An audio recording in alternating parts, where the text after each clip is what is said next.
because we've got a big game, haven't we, tonight? Ali, you're going to it. Real Madrid against Man City. Yes. Big game. Can't wait for this. So it's 6th against 12th in the Champions League table. Real Madrid, 4 points below Barcelona in La Liga. 2 wins from their last 7 games in all competitions. Their first defeat of the season was at home at Celta Vigo at the weekend, piling loads of pressure on Xabi Alonso. So, Ali, you're out there. How do you see this game playing out then? Do you know something, Katie?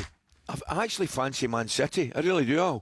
I think there's a bit of turmoil, shall we say, within the Real Madrid camp. I watched the highlights of the game. They were comfortably beaten. Their discipline completely went.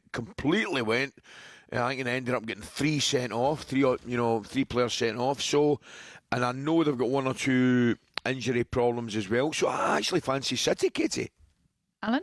Again, it's group stages. Pep would have no love for Real Madrid. Ali's right. There is a bit of turmoil there with Alonso.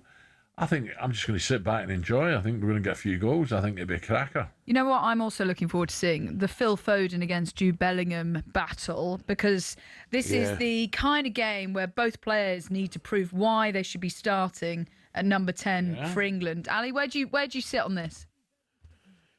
Crikey. Do you know something, Katie? We're out for a bit of dinner. We did a bit of filming last night. I said to Ali earlier on the back of 6 here, Stevie Gerrard, Stevie McManam and a few of the boys, Julian Lescott, were out for a bit of dinner last night, and it came up in the conversation. You'll be delighted to hear Al was very much flying the Scottish flag for the World Cup and discussing that, but at the same time we were talking England. Wow.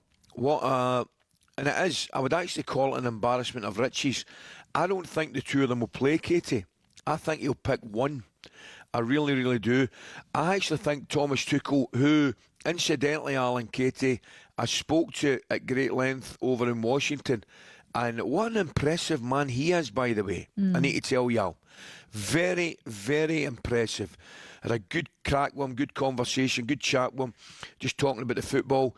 And obviously, he's not going to divulge that information to me, but I think looking at it now, I think Elliot Anderson and Rice are 2 starters. I really do. I think Elliot Anderson and Rice are 2 starters, and then you've got 4 from, well, actually you've not. You've got 3, because Harry Kane will start. You've got 3 from an embarrassment of riches. Yeah. And I don't see Bellingham and Foden starting. Because I think Palmer? Saka will probably start on one side. Did he mention Palmer? He didn't, no. No, he didn't. But Palmer's another one. Oh, you look at it. I mean, what do you do?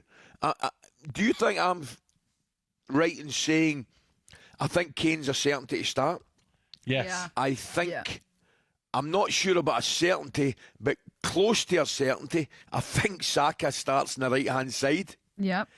I've mentioned the 2 that I think will start would be Anderson and Rice.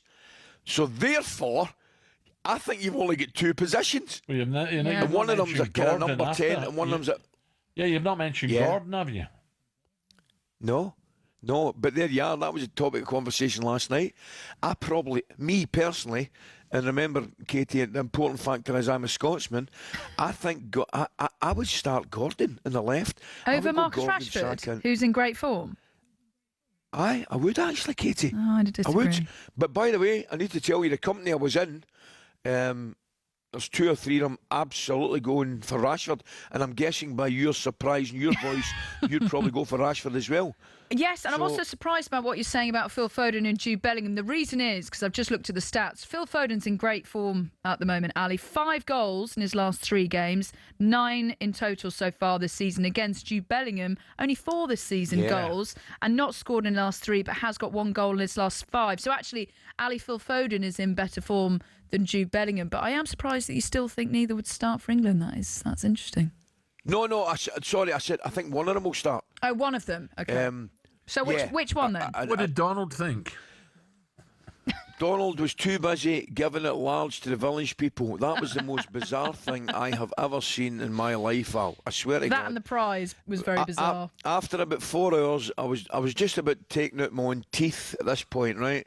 I was withdrawing them with a pair of pliers, and I looked up to the stage and I saw that big red Indian, the construction worker and that New York cop giving it YMCA, and as if that wasn't bizarre enough, I turned round and over my shoulder was the President of the United States dancing to the aforementioned village people. To say it was bizarre would be an understatement, believe me. It looked very cold over there with the snow coming down, Ali. Oh, it was freezing. But I'm going to tell you something, Katie, Al. What a beautiful place that is. I had a wee bit of the jet lag, guys. What? So both mornings I was there. I was up, before 6, probably 5:30, 6 o'clock, and I was out.